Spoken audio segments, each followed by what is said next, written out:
Maddie. Let's consider this question that you sent me. So we're talking about radians here, all right? A circle, a full rotation, and we always start from the positive x-axis here.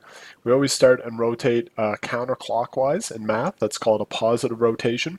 And a full rotation has 360 degrees. So starting here, rotating around, that gives us 360 degrees of rotation.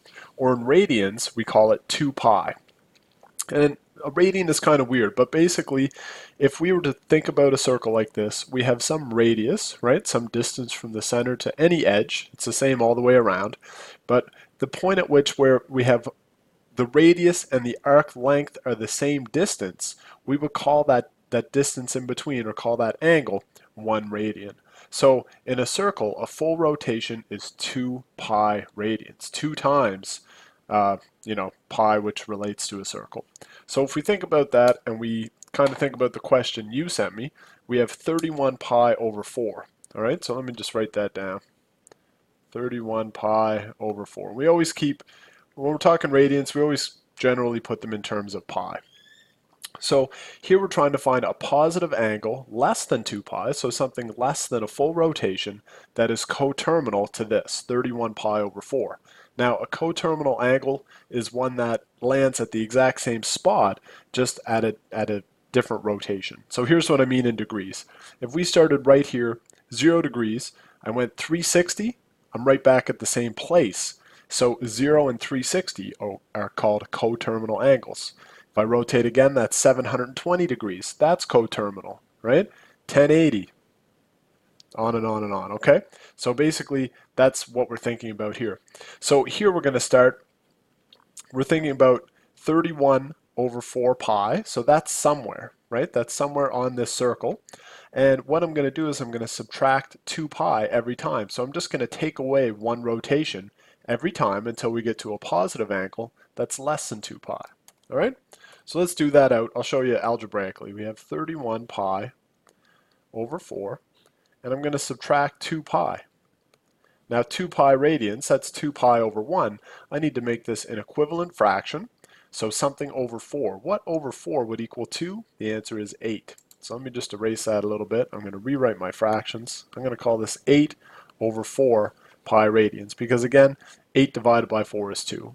Now I have common denominators, and I'm going to go ahead and subtract, right? So 31 minus 8, what's that going to give us? 23.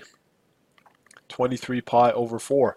Now this is still bigger than 2 pi, right? 2 pi, remember, let me get a different color here in red. Remember, we've figured out already that 8 over 4 is the same as 2 pi. So clearly, 23 over 4 is still bigger than 8 over 4. So we're going to go ahead and do this again. Now I'm going to take 23 over 4 pi radians minus, again, another 2 pi, which I'll write as the equivalent fraction, and we'll do that up. So 23 minus 8, what's that going to give us? 19. 19 pi over 4. No, that's not right at all. Erase that. 23 minus 8, that would give us 15, right? 15. 15 pi. There we go. So again, that's still bigger than 2 pi because 2 pi is 8 over 4. So we'll just rinse and repeat this process again. I'm going to go 15 pi over 4. I'm going to minus again another 8 over 4 pi. 15 minus 8 is 7 pi over 4. So this is a positive angle, and it is less than 2 pi because remember 2 pi is 8 over 4. So that is going to be our answer right here. So with coterminal angles, we're just adding or subtracting whatever the situation calls for to get our answer, a positive answer less than 2 pi radians. Okay, so I hope that helps, but remember, Maddie, too, I also want you to create some steps for this. So if we're going to break this down and come up with some steps here, what would they be? Well, number one, sorry, let me get a different color here. Number one, we have to get an equivalent fraction, right? We're subtracting an equivalent fraction. We always take 2 pi and we subtract it. Make sure to build up that equivalent fraction. Step 2, you subtract that as many times as you need to until we get the desired result, which is usually a positive angle less than 2 pi radians. From there, that's pretty well it. Okay, so chart those steps out, go from there, and let me know how you make out.